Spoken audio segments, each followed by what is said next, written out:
सकाळची वेळ होती. पाऊस थांबला होता, पण थंडी अजूनही होतीच. बाहेर दाट धुके होते. प्रतापराव अंगावर शाल घेऊन एका लाकडी खुर्चीवर बसले होते. एका हातात ग्लास होता दारूचा, आणि असंच विचार करत करत एक एक घोट ते पीत होते. कदाचित मागच्या काही दिवसांपासून घडणाऱ्या घटनांमुळे त्यांच्या डोक्यावर त्राण वाढला होता. तोच दारूच्या सहाय्याने हलका करण्याचा त्यांचा केविलवाना प्रयत्न चालू होता. तेवढ्यात दारातून कदम आणि सुबोध आत आले. कदमच्या डोक्यावर जखम होती. दोघांचे केस विस्कटलेले, कपडे पण तसेच. काही ठिकाणी रक्ताचे डाग होते. सुबोधच्या चेहऱ्यावरची भीती स्पष्ट दिसत होती. तो अजूनही बिथरला होता. तो आत आला आणि समोर ठेवलेल्या जगमधील पाणी गटागटा पिऊ लागला. निम्म अर्ध पाणी तर त्याच्या अंगावर सांडलं. तो तसाच खुर्चीवर बसला. काय झालं तुम्हाला? प्रतापराव त्यांची अवस्था पाहून बोलले. कदमांनी जे घडलं ते सविस्तर सांगितलं. त्या आत्म्याला मुक्ती हवी आहे. कदम त्यांच्या आयुष्यात पहिल्यांदाच एवढे सिरियस झाले होते. कदम प्रतापरावांकडे बघत म्हणले, प्रतापराव, काय आहे ते जागेचं रहस्य? कोण आहे एवढ्या खुनाला जबाबदार? प्रतापराव हळूहळू चालत खिडकीजवळ गेले. क्षणभर सगळीकडे शांतता पसरली. सुबोध आणि कदम प्राण कानात आणून त्यांचा प्रत्येक शब्द ऐकू लागले. मंजिरी, प्रतापराव सांगू लागले. 16 वर्षांपूर्वी इथं छोटंसं सुंदर गाव होतं. प्रतापराव त्या गावातील एकदम प्रतिष्ठित व्यक्ती, अफाट श्रीमंत. गावात त्यांचे 2 वाडे होते. एक वाडा एकदम जंगलाजवळ होता, खूप सुंदर. घरात त्यांचा एक लहान भाऊ सुशील आणि त्यांचे आई वडील होते. आईचं नाव जानकी आणि वडील दौलतराव. सुशीलचा लहानपणापासून जरा जास्तच लाड केला जायचा. त्याचाच परिणाम की काय, खूप बिघडला होता तो. सतत दारू प्यायचा, कायम नशेत असायचा. गावाजवळ तमाशाला जाणं, तिथे जाऊन पैसे उधळणं, हेच त्यांचं काम. एकदा तर त्याने घरात चोरी सुद्धा केली आणि पकडला गेला. दौलतराव आणि प्रतापरावांनी खूप मारलं त्याला आणि समजही दिली. त्याने वर माफी मागून वेळ मारून नेली, पण तो आतून अजूनही तसाच होता. एकदा तो पहाटे तालुक्याच्या गावातून त्याच्या जीपमधून येत होता. भयंकर नशेत होता तो. त्याने जीप गावात आणली. नुकताच सूर्य उगवत होता. त्या किरणांबरोबर त्याला काही अंतरावर एक सुंदर चेहरा दिसला. त्याने गाडी जागेवरच थांबवली आणि एकटक समोर पाहू लागला. समोर पांढऱ्या पंजाबी ड्रेसमध्ये एक सुंदर मुलगी होती. एकदम गोरी, निळे डोळे, नाजूक गुलाबी ओठ, कानात सुंदर डुल आणि दोन्ही भुवयांच्या मधोमध एक छोटीशी पांढरी टिकली. तीच अंघोळ केल्याने तिचे केस अजूनही ओले होते. गालावर येणारे केस ती हळूच बोटाने कानामागे सरकवत होती. पण या सर्वात मनमोहक होतं ते तिचं सुंदर हास्य. असं वाटत होतं जणू काही सूर्याच्या पहिल्या किरणांसोबत स्वर्गातील परी खाली आली. हातात फुलाची परडी घेऊन ती मैत्रिणींसोबत फुलं तोडत होती. सुशील क्षणभर तिला पाहतच राहिला. नंतर त्याने जीप तिच्या जवळ नेली आणि हॉर्न वाजवला. एखाद्या भित्र्या सशासारखी ती घाबरली आणि सुशीलकडे पाहू लागली. तिची मैत्रीण तिथून लगेच पळून गेली. नाव काय तुझं? सुशील तिला निरखून पाहत बोलला. मंजिरी. ती तिच्या नाजूक आवाजात नजर तशीच खाली ठेवून बोलली आणि लगेच तिथून निघून जाऊ लागली. सुशील तिच्या छमछम वाजणाऱ्या पैंजणाकडे पाहू लागला. त्याच्यातील राक्षस जागा झाला होता. त्याने लगेच तिच्या मागून जीप नेली आणि खाली उतरून तिच्या जवळ गेला. खिशातील रुमाल काढून तिच्या तोंडात कोंबला आणि उचलून जीपमध्ये टाकलं आणि हातपाय बांधून तिला जीपमध्ये बसवून जंगलाजवळील वाड्यावर घेऊन गेला. सुशील वासनीने आंधळा झाला होता. मंजिरी बिचारी हातपाय झाडण्याव्यतिरिक्त काहीच करू शकली नाही. बघता बघता सुशीलने जे नको करायला हवं होतं तेच करून टाकलं. बघता बघता गावात ही बातमी पसरली. सुशीलचं दुष्कर्म पाहून गावातील प्रत्येक जण खवळला होता.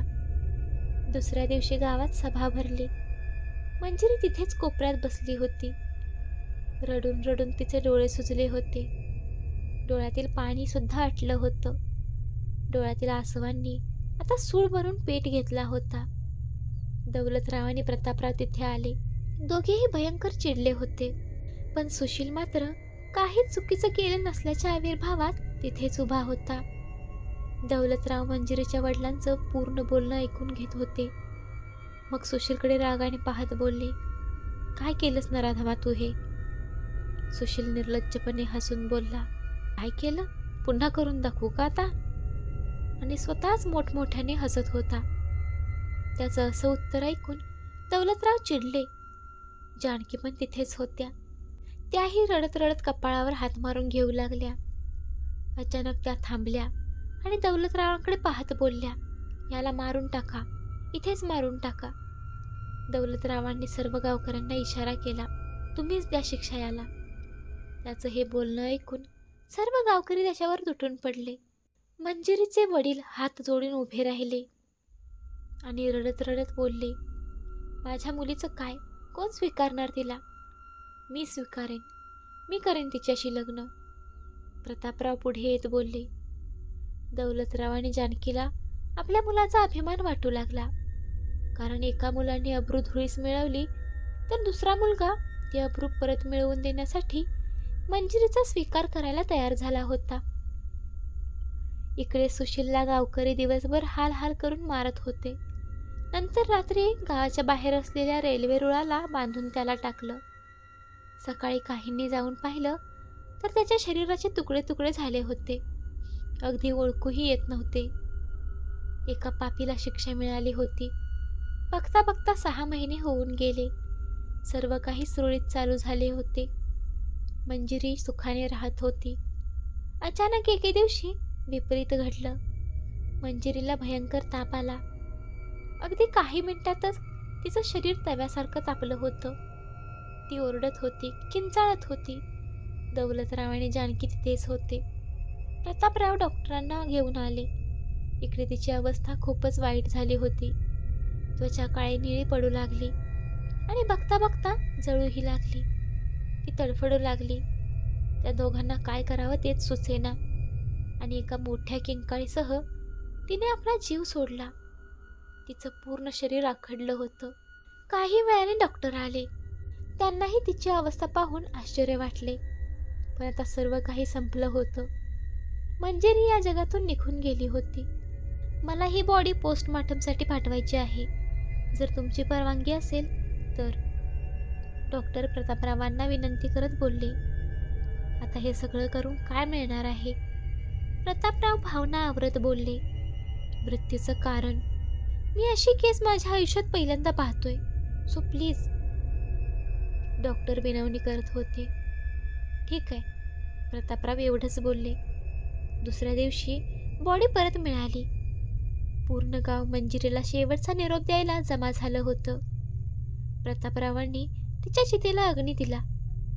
सर्व गाव सुन्न झालं होतं. सगळीकडे शांतता पसरली होती, पण ही शांतता वादळापूर्वीची होती. रात्र झाली. दौलतराव शांत झोपले होते. अचानक कसल्याशा आवाजाने ते उठले. समोरचं दृश्य पाहून त्यांची दातखिळीच बसली. समोर भिंतीवरच्या छताला कोपऱ्यात एक बाई पालीसारखी चिकटून विचित्र पद्धतीने बसली होती. चेहरा समोर होता, जो केसांनी झाकला होता. हात आणि पायांनी तिने भिंत पकडून ठेवली होती. तोंडातून एक हिरवट रंगाची चिकट लाळ बाहेर पडत होती. दौलतराव ते भयंकर दृश्य पाहून थरथर कापू लागले. कसं बसं त्यांच्या तोंडातून शब्द बाहेर पडले. कोण आहेस तू? एक वाऱ्याची झुळूक आली आणि तिचे केस मागे सरले. विक्षिप्तपणे ती हसत बोलली, मंजिरी. तिचा आवाज घोगरा होता. आणि मग ती हळूहळू खाली आली आणि दौलतराव समोर येऊन उभी राहिली. तिने तिचं तोंड उघडलं आपली काळी जीभ ती फाटलेल्या ओठांवरून फिरवू लागली आणि तिने तोंड उघडलं. जबडा आणखी मोठा केला आणि त्यातून ती आत हवा खेचू लागली. दौलतराव एखाद्या चुंबकासारखे तिच्याकडे खेचले जाऊ लागले. ती स्वतःचा आकार वाढवू लागली आणि त्यांना आणखी आत खेचू लागली. दौलतराव सुटकेचा प्रयत्न करत होते, पण ते आता शक्य नव्हतं. कमरेपर्यंत त्या आत्म्यानं त्यांना गिळलं होतं. त्यांची हाडं आता कडकड वाजू लागली होती. ते ओरडत होते, किंचाळत होते. जानकीला वरच्या खोलीत कसली तरी हालचाल जाणवली, म्हणून ती वर आली. तिने दार वाजवले, पण तिला कसलाच प्रतिसाद भेटला नाही, म्हणून ती दार उघडू लागली. ती तिथेच होती, अगदी दाराच्या वर, भिंतीला चिकटून. जानकीने दार उघडताच तिच्या समोर ती ओकली. त्याबरोबर तिच्या तोंडातून खूप सारी लाळ आणि त्यासोबत दौलतरावांचा मुर्दाही बाहेर पडला. हिरव्याच्या चिकट लाळेमध्ये भिजलेलं ते प्रेत खूपच किळसवाणं दिसत होतं. जानकी ते पाहून 4 पावले मागे सरकली की किंचाळत खाली पळू लागली. अचानक तिचा हात कोणीतरी पकडला. तिने पाहिलं तर ती मंजिरी होती. भयानक अवतारात तिने जानकीचा गळा पकडला आणि वर उचलला. मंजिरी, मंजिरी, मंजिरी. मंजिरी आवाजाच्या दिशेने पाहू लागली. प्रतापराव तिच्याकडे पाहत होते. अगं, काय करतेस तू? का मारतेस त्यांना? मंजिरी घोगऱ्या आवाजात बोलली. या दोघांनी मिळून जन्म दिला ना त्या सुशीलला, त्याचीच शिक्षा देते मी. प्रतापराव विनवणी करू लागले. अगं, आम्ही प्रायश्चित केलं ना, सोड ना माझ्या आईला मग. मंजिरी क्रूरपणे हसू लागली. ठीक आहे, सोडते. असं बोलून तिने जानकीला खाली सोडलं. जानकी खाली पडली आणि तिने लगेच पायाने तिला ठोकर मारली.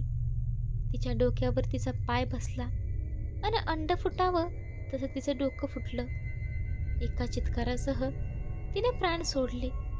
रक्ताचे शिंतोडे प्रतापरावांच्या अंगावर उडले. मंजिरी ही अचानक गायब झाली. यानंतर जणू काही गावात मृत्यूने थैमान घातलं होतं. प्रत्येक घरातून कोणी ना कोणी मरत होतं. खूप भयानक मरण येत होतं. पण त्याच वेळी प्रतापरावांनी एका व्यक्तीबद्दल ऐकलं. देसाई. खूप वयस्कर व्यक्ती होते, खूप हुशार. प्रतापरावांनी त्यांना बोलावून घेतले. ते वाड्यात आले. गळ्यात रुद्राक्ष, चेहऱ्यावर तेज, नजर भेदक, पांढरे लांब केस. एकूणच तेजस्वी रूप होतं त्यांचं. त्यांच्या वाड्यावर पाऊल पडताच एक प्रकारची शांतता सगळीकडे पसरली. हरिओम आहे. आत्मेचा वास आहे इथे. त्या आत्मेला मी कैद करेन. ते डोळे बंद करून कसल्याशा निर्धाराने बोलले. मग अचानक त्यांनी डोळे उघडले. मला तुमच्या घरातील गव्हाचे पीठ हवंय. प्रतापराव लगेच गेले आणि वाटीतून पीठ आणलं. त्यांनी लगेच त्या पिठामध्ये मंत्रोच्चार करून थोडंसं पाणी टाकलं आणि त्या पिठाच्या गोळ्याला आकार देऊ लागले आणि काहीतरी बनवलं. त्यांनी सोबत एक हंडा आणला होता, सोन्याचा, ज्यावर ओम ही अक्षरं कोरली होती. त्यांनी मग तो पिठाचा गोळा त्यात ठेवला. प्रतापराव हे सर्व पाहत होते. त्यांना काहीच कळत नव्हतं. देसाई त्यांना बोलले, या पिठापासून मी भोंगा बनवलाय आणि तो या सोन्याच्या हंड्यात ठेवलाय. आता मी माझ्या मंत्रशक्तीने त्या आत्मेला या भुंग्यात कैद करणार. पूजेची सर्व तयारी झाली होती. देसाईंनी पूजा सुरू केली. प्रतापराव वाड्याच्या बाहेर उभे होते. त्यांना सुरक्षित रिंगण बनवून दिलं होतं आणि इकडे मंत्रोच्चार सुरू झाले. निरभ्र आकाशात ढग जमा होऊ लागले. वाऱ्याने वेग वाढवला होता. विजा कडाडू लागल्या होत्या. प्रतापराव सर्व काही मोठ्या धीराने पाहत होते. देसाईंच्या तोंडून एक एक मंत्र वज्रासारखे त्या आत्मेवर पडत होते. ते आपोआप खेचली जाऊ लागली त्या हंड्यातील भुंग्याकडे. भयंकर चित्कार करत ती आत्मा तिथे आली. देसाईंनी त्यांचा मंत्रोच्चार अजून वाढवला. त्या आत्मेचं रूपांतर काळ्या धुरात झालं आणि ते त्या हंड्यात कैद झालं. देसाईंनी लगेच तो हंडा बंद करून टाकला. पण अचानक जणू काही तिथे भूकंप झाला. पत्त्याचा बंगल्यासारखा तो बंगला कोसळू लागला आणि बघता बघता पूर्ण जमीनदोस्त झाला. प्रतापराव इकडे तिकडे बघून हाका मारू लागले. अचानक एका दगडाखाली हालचाल झाली आणि त्यांचा हात बाहेर आला. अंगावरील मातीला बाजूला सारून देसाई उभे राहिले. बेटा, काळजी करू नकोस. आता ती आत्मा तुला कधीच त्रास देणार नाही. या हंड्यात कैद आहे ती, भुंग्याच्या रूपात.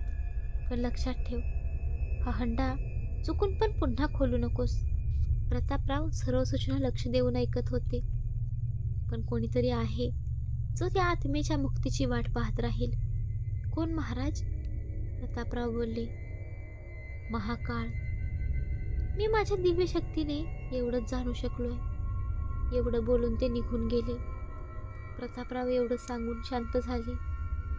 काही वेळ थांबून पुढे बोलले. त्यानंतर 15 वर्ष काहीच घडलं नाही. पण मागच्या वर्षी तो भुंगा हंड्यातून बाहेर पडला आणि पुन्हा एकदा सुरू झालं मृत्यूचं तांडव. सुबोध आणि कदम हे सर्व ऐकून बधीर झाले होते. मग तुम्ही लगेच महाराजांना का नाही बोलावून घेतलं? कदम बोलले. केला होता प्रयत्न. पत्र पाठवलं होतं त्यांना. तिकडून उत्तर आलं की महाराज आता हयात नाहीत. मग मी पुन्हा सर्व वस्तुस्थिती लिहून पाठवली. पण तिकडून काहीच अपेक्षा नाही. असे बोलून प्रतापराव निराश झाले. मग आता काहीच मार्ग नाही का? सुबोध रडक्या आवाजात बोलला.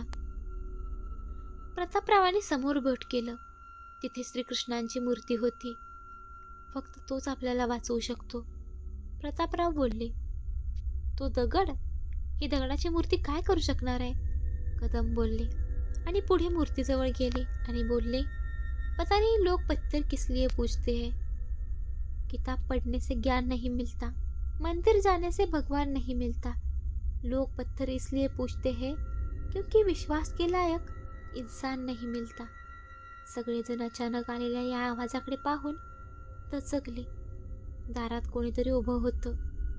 6 फूट उंच, मजबूत शरीरयष्टी, अंगावर निळा शर्ट आणि 6 पॉकेट कार्गो जीन्स, पायात स्पोर्ट शूज आणि खांद्यावर बॅग घेऊन एक तरुण मुलगा दारात उभा होता.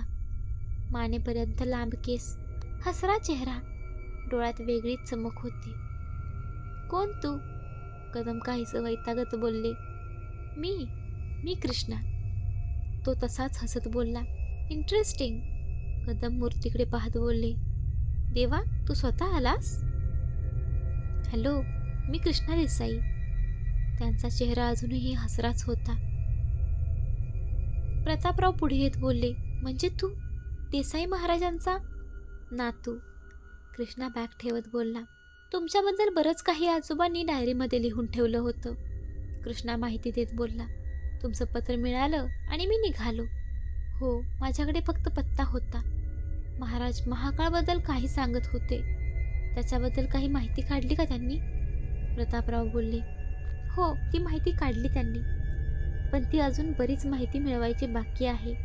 कृष्णा आरामात खुर्चीवर बसून बोलला. कोण आहे महाकाळ? प्रतापराव उत्सुकतेने नजर फिरवत बोलले. कृष्णा उठला आणि प्रतापरावांच्या नजरेला नजर देऊन बोलला. आपले धाकटे बंधू सुशील, जो आता काळ्या जादूचा मालक झालाय आणि बनलाय महाकाळ. सर्वजण एकटक कृष्णाकडे पाहू लागले. कृष्णा त्यांचे चेहरे पाहून हसत बोलला. तुम्हाला पडलेत तेच प्रश्न मलाही पडलेत. येणाऱ्या काळात प्रतापराव, सुबोध आणि कदम यांना खूप काही जाणून घ्यायचं होतं आणि या सर्व प्रकाराचा कायमचा बंदोबस्त करायचा होता. त्यांची लढाई होती मंजिरीच्या आत्म्याशी आणि सुशील उर्फ महाकाळशी. पण पहिल्यापेक्षा त्यांचं मनोबल आता वाढलं होतं, कारण सोबत होता कृष्णा. सर्वत्र अंधार पसरत चालला होता. काय घडतंय, का घडतंय, काहीच कळत नव्हतं.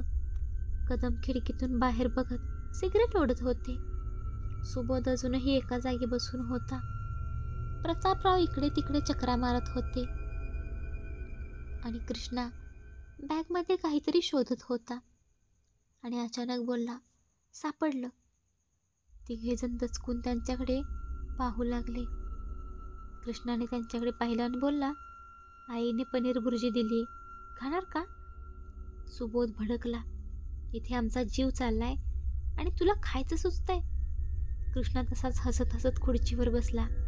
आणि डबा उघडून खाऊ लागला. कदम त्यांच्या जवळ गेले आणि बोलले, अजून खूप सारे प्रश्न निरुत्तर आहेत. सुशीलला तर मारून टाकलं होतं. बरं ठीक आहे, समजा तो वाचला, तर तू महाकाळ कसं बनला? कृष्णा तसाच खात खात बोलला, मला पाणी आणा ना यार. प्रतापराव जवळ आले आणि पाणी दिलं. प्रतापराव चिंतित स्वरात बोलले, काय वाईट केलं होतं मी त्या मंजिरीचं? तिचा स्वीकार केला होता, खूप प्रेम पण दिलं. माझे आई वडील तर जीव ओवाळून टाकायचे तिच्यावर, तरी तिने असं केलं. त्यांच्या डोळ्यातून पाणी येऊ लागलं. या प्रॉब्लेमचं काहीच सोल्युशन नाही आहे का? सुबोध निराश होत बोलला. कृष्णा उठला आणि बोलला, जर कुलूप आहे तर त्याची चावी पण असणार. प्रॉब्लेम आहे तर सोल्युशन पण असणार, फक्त शोधावं लागणार. पण कसं? कदम बोलली. कृष्णा त्यांच्याकडे पाहत बोलला, कदम साहेब, तुम्ही पोलिसात काम करता ना? तुम्हीच सांगा काय करायला हवं? कदम विचार करू लागले आणि बोलले, अरे मी काय करू शकतो? माणूस असता तर सरळ एन्काउंटर केला असता, पण भूताला मी काय करणार? कृष्णा बोलला, त्या आत्मेने तिला तुम्ही मुक्ती मिळवून देणार म्हणून तुम्हाला जिवंत सोडलंय. आठवतंय ना? कदमच्या नजरेसमोर तिचा भयानक चेहरा आला, रडतानाचा चेहरा. हो, ती आत्मा रडत बोलली होती, मला मुक्ती हवी. प्रतापरावांना अचानक काहीतरी आठवलं आणि ते बोलले, डॉक्टर धुरी. हो, डॉक्टर धुरींनी मंजिरीचा पोस्टमॉर्टम केला होता. कदम उठले, मग चला त्यांच्याकडे. कुठे आहेत ते आत्ता? ते आता हयात नाहीत, प्रतापराव बोलले. पण रिपोर्ट असेल ना हॉस्पिटलमध्ये? कृष्णा बोलला. चला तर मग निघूया. ते चौघे हॉस्पिटलच्या दिशेने जाऊ लागले. हॉस्पिटलमध्ये 2 तासाच्या शोधानंतर ती रिपोर्ट त्यांना मिळाली, जी त्यांना हॉस्पिटलमधल्या एका वयस्कर नर्सने शोधून दिली. त्या डॉक्टर धुरींच्या असिस्टंट म्हणून काम करायच्या. कदम रिपोर्ट वाचू लागले. काय आहे त्यात? सुबोध उत्सुकतेने बोलला. मंजिरीच्या शरीराचं तापमान 100 डिग्री झालं होतं, जणू काही जोरदार विजेचा झटका बसावा तसं. कदम सांगू लागले. सर्वजण ऐकत होते. पण सर्वात इंटरेस्टिंग गोष्ट जी कदाचित प्रतापराव तुम्हाला पण माहीत नाही. कदम प्रतापरावांकडे पाहत बोलले. प्रतापराव प्रश्नार्थक नजरेने पाहत होते. मंजिरी गरोदर होती. कदमचे शब्द ऐकून प्रतापराव जागेवरच कोसळले. त्यांच्या डोळ्यातून पाणी येऊ लागलं. कृष्णाने त्यांच्या खांद्यावर हात ठेवला. धीर धरा प्रतापराव, या रहस्याची उकल अजून व्हायची आहे. मला काही सांगायचं आहे, नर्स मध्येच बोलली. सर्वजण तिच्याकडे पाहू लागले. हे पोस्टमॉर्टम करत असताना एक विचित्र घटना घडली होती. ती अगदी घाबऱ्या आवाजात सांगू लागली. त्या दिवशी डॉक्टर धुरी पोस्टमॉर्टम करून बाहेर आले. खूप विचित्र अशी अवस्था बॉडीची होती. पूर्ण बॉडी शिजल्यासारखी झाली होती. तिच्या पोटात मुठी एवढं लहान बाळाचं अर्भक होतं. अचानक एक विचित्र व्यक्ती हॉस्पिटलमध्ये आला. त्याला आमचा कंपाऊंडर अडवू लागला, पण तो त्याच्या मानेला जोरात चावला. बिचारा कंपाऊंडर तडफडत रक्ताच्या थारोळ्यात पडला. सगळे हॉस्पिटलमधून बाहेर पळू लागले. मी पण घाबरून बाहेर पळून आले. तो आज सरळ पोस्टमॉर्टम रूमकडे गेला. काही वेळात जसा आला तसा मंत्र बडबडत निघून गेला आणि जाताना किंचाळला, महाकाळ बोलतात मला, महाकाळ. त्यानंतर आम्ही आत आलो तर सर्व काही जसंच्या तसं होतं. कोणतरी वेडा असेल म्हणून आम्ही दुर्लक्ष केलं. महाकाळ उर्फ सुशीलने बॉडीसोबत नक्की काय केलं हे शोधून काढावं लागेल. कदम विचार करत बोलले. तो महाकाळ कसा बनला हे शोधणंही महत्त्वाचं आहे. सुबोध बोलला. या दोन्ही प्रश्नाचं उत्तर एकच व्यक्ती देऊ शकतो. कृष्णाने काही वेळ त्यांच्याकडे पाहिलं आणि बोलला, सुशील उर्फ महाकाळ. इंटरेस्टिंग, पण तू सापडणार कुठे? कदम बोलले. रिसॉर्टपासून उत्तरेला एक स्मशान आहे, तिथे राहतो तो. कृष्णा सर्व काही माहीत असल्यासारखं बोलत होता. इंटरेस्टिंग, खूपच माहिती आहे रे तुला. आजोबांनी ध्यान लावून सर्व गोष्टी जाणून घेतल्या होत्या आणि त्या डायरीमध्ये लिहून ठेवल्या होत्या. चला आता जास्त वेळ नाही, स्मशानात जाऊ. रात्र खूप झाली होती चौघे गाडीतून जंगलाजवळ येऊ लागले. चौघे उतरले. सर्वत्र अंधार पसरला होता. भयावह शांतता होती. आणि त्यात भर म्हणून की काय, अचानक आकाशात ढग जमा होऊ लागले आणि रिमझिम पाऊस सुरू झाला. कृष्णाने बॅगमधून काहीतरी काढलं, रुद्राक्षाचे मणी, आणि प्रत्येकाच्या हातात दिले आणि बोलला, हे तुमचं रक्षण करेल. लक्षात ठेवा, हे तुमच्यापासून वेगळं झालं तर समजा तुमचे प्राण वेगळे झाले. आणि चौघे त्या सामसूम जंगलाकडे चालू लागले. काहीही करून त्यांना महाकाळापर्यंत पोहोचायचं होतं. अजूनही पाऊस चालू होता. चौघे चिंब भिजले होते. त्यांच्याजवळ फक्त 2 टॉर्च होते. कदम गन हातात घट्ट पकडून इकडे तिकडे पाहत एक एक पाऊल टाकत होते. कृष्ण अगदी सतर्कपणे चालत होता. अचानकपणे जोरात विजा कडाडू लागल्या आणि खिखी करून हसण्याचा एक भयानक आवाज वातावरणात घुमला. सुबोध घाबरून किंचाळला. प्रतापराव पण घाबरले होते. चालत राहा, कृष्णा त्यांना बोलला. आपल्या हातात रुद्राक्ष आहे. आत्मा आपल्याला काहीच करू शकत नाही. आणि त्या झाडाझुडपातून मार्ग काढत ते चालले होते. पण ती तिथेच होती, त्यांचा पाठलाग करत होती. तीच ती पांढऱ्या गाऊनमधली, लांब सडक केस, पांढरा पडलेला चेहरा, आणि चेहऱ्यावर होते भयानक वार. आणि ती त्यांच्या मागे या झाडावरून त्या झाडावर उड्या घेत होती. तिला मारून टाकायचं होतं त्या चौघांना. पण काहीतरी होतं जे तिला हे करण्यापासून रोखत होतं. ते आता चालत चालत स्मशानाजवळ आले. त्या जंगलामध्ये रिकामी असलेली ओसाड जागा होती ती. नुकतीच पावसामुळे विझलेली राख होती तिथे. टॉर्चच्या प्रकाशात काही दिसतं का ते पाहू लागले. आणि अचानक सुबोधच्या हातावर कोणीतरी प्रहार केला आणि त्याच्या हातातील रुद्राक्ष खाली पडलं. रुद्राक्ष खाली पडताच तिने त्याच्या अंगावर झेप घेतली. क्षणभर कोणालाच काही कळलं नाही. प्रतापरावांनी टॉर्च फिरवली. टॉर्चच्या प्रकाशात त्यांना दिसला महाकाळ. कदमने त्याच्यावर गन रोखली. गोळी झाडणार इतक्यात महाकाळच्या समोर सुबोधला कोणीतरी धरलं. तीच ती मंजिरी. महाकाळ विचित्र पद्धतीने हसू लागला आणि बोलला, ये दादा ये. सुशील काय हे? प्रतापराव बोलले. सुशील नाही मी महाकाळ आहे. महाकाळ किंचाळत बोलला. चला आता, हातातील रुद्राक्ष फेकून द्या, नाहीतर ह्या सुबोधचं पोट फाडून टाकेल ती. तिघांनी आपापल्या हातातील रुद्राक्ष कृष्णाच्या बागेमध्ये टाकले आणि ती बॅग दूर फेकून दिली. महाकाळ विचित्रपणे हसत होता.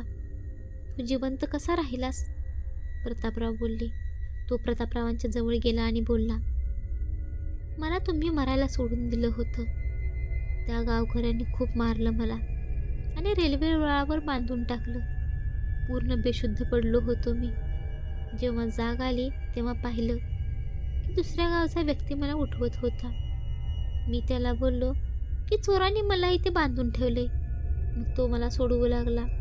त्याने मला पूर्ण सोडवलं आणि सुटताच मी जवळचा दगड त्याच्या डोक्यावर मारला आणि माझ्या जागी त्याला बांधलं. हसत हसत महाकाळ सर्व सांगत होता. त्या बिचाराला का मारलंस? त्याने तर मदत केली ना तुझी. कदम बोलले, मी असं केलं नसतं तर मी मेलो नाही हे सर्वांना कळलं असतं ना. मग तू महाकाळ कसा झालास? प्रतापराव बोलले. अरे मुलाखत घेतोस की काय माझी? महाकाळ आणखी मोठ्या आवाजाने हसत हसत बोलला. पण देईन मी तुमच्या प्रश्नाचं उत्तर, तुमची शेवटची इच्छा समजून. महाकाळ उर्फ सुशील सांगू लागला. तिथून चालत चालत मी या स्मशानात आलो तर इथे एक व्यक्ती बसला होता. अगदी मरण्याच्या उंबरठ्यावर होता तो. त्याने मला जवळ बोलावलं आणि बोलला की त्याचं नाव महाकाळ आहे आणि तो काळ्या जादूचा मालक आहे. पण मरण्याआधी त्याला त्याचा वारस हवा होता. त्याशिवाय त्याला मुक्ती नव्हती, नाहीतर त्याचा आत्मा भटकत राहिला असता. असाच पिशाच्य बनून त्याने मला त्याचा वारस केलं आणि मी पण तयार झालो, कारण मला सूड घ्यायचा होता. त्याने त्याची मंत्रशक्ती मला दिली. पूर्ण शक्ती मिळायला मला माझ्या एका शरीराचा अवयव दान करायचं होतं. म्हणून मी माझा पाय स्वतःच्या हाताने तोडला आणि एक खडतर तपस्येनंतर मला ती विद्या मिळाली. तो मेला आणि मी बनलो महाकाळ. म्हणून तू मंजिरीला मारलंस का? कृष्णा बोलला. हो, कारण तीच होती या सर्व घटनेची, म्हणून तिला भयानक मरण दिलं मी. पण मला अजून सर्वांचा सूड घ्यायचा होता, आईचा, बाबांचा, गावकऱ्यांचा. पण खूप मज्जा येते काठ्याने काठा काढायला. म्हणून मी मंजिरीच्या आत्म्याला वश केलं आणि तिच्याकडून घडवून घेतलं हे सगळं. सर्वांना मारून टाकलं आणि पळवून लावलं. महाकाळ दात ओठ खात सांगत होता, मग मला का सोडलंस? प्रतापराव बोलले, तुला पण मारायचं होतं. पण त्याच दिवशी तो म्हातारा आला आणि त्याने मंजिरीला भुंगा करून हंड्यात बंद केलं. त्यानंतर 15 वर्ष मी वाट पाहत होतो मंजिरीची हंड्यातून मुक्त होण्याची. मग मी सुरू केलं पुन्हा मृत्यूचं थैमान. पण मी विचार केला, किती दिवस स्मशानात राहायचं, म्हणून मंजिरी पुन्हा कैद झाली त्या काचेच्या बाटलीत. मी वाट पाहू लागलो रिसॉर्ट पूर्ण होण्याची. माझा अपमान करणाऱ्या गार्डला पण मी मारून टाकलं मंजिरीकडून. माझा प्रत्येक आदेश मानते ती, गुलाम आहे माझी ती. तू गुलाम कसं केलंस तिला? कृष्णाला फक्त हे जाणून घ्यायचं होतं. येडा समजलास का? सगळं नाही सांगणार तुला. खूप झालं आता, मरायला सज्ज व्हा. महाकाळने हातातील काठीने इशारा केला आणि बघता बघता मंजिरीने सुबोधचं पोट फाडून टाकलं. सुबोधची एक किंकाळी आकाशात घुमली. सोबत महाकाळही हसू लागला. कदमने लगेच गनमधून गोळी झाडली. महाकाळच्या हाताला ती लागली आणि त्याच्या हातातून काठी खाली पडली. काठी पडताच मंजिरीचा चेहरा सामान्य झाला आणि ती रडून विनवणी करू लागली, मला मुक्ती हवी आहे. कृष्णाच्या डोक्यातील विचारचक्र सुरू झालं आणि तो ओरडला, कदम, महाकाळकडून काठी या. प्रतापरावाने ती उचलली आणि कृष्णाच्या दिशेने फेकली. कृष्णाने ती पकडली. मंजिरी आता शांत झाली होती. महाकाळ विवळत खाली पडला होता. कृष्णा प्रतापरावांकडे पाहत बोलला, बोला तुमच्या बायकोसोबत. मंजिरी, अगं तुला नवीन आयुष्य दिलं होतं ना आम्ही, तरी तू या नराधामांची गुलाम कशी झालीस? प्रतापराव बोलले. मंजिरी अगदी मूळ रूपावर आली आणि बोलली, याचा प्रत्येक आदेश मानणं मला गरजेचं होतं. अगं पण का? प्रतापराव बोलले, कारण मी आई आहे.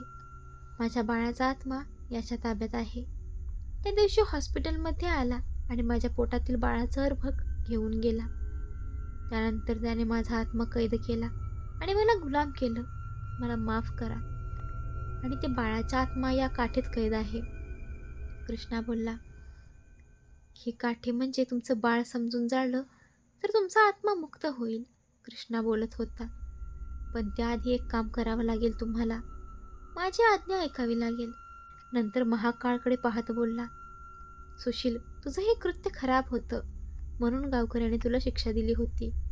पण तू गुलाम झालास.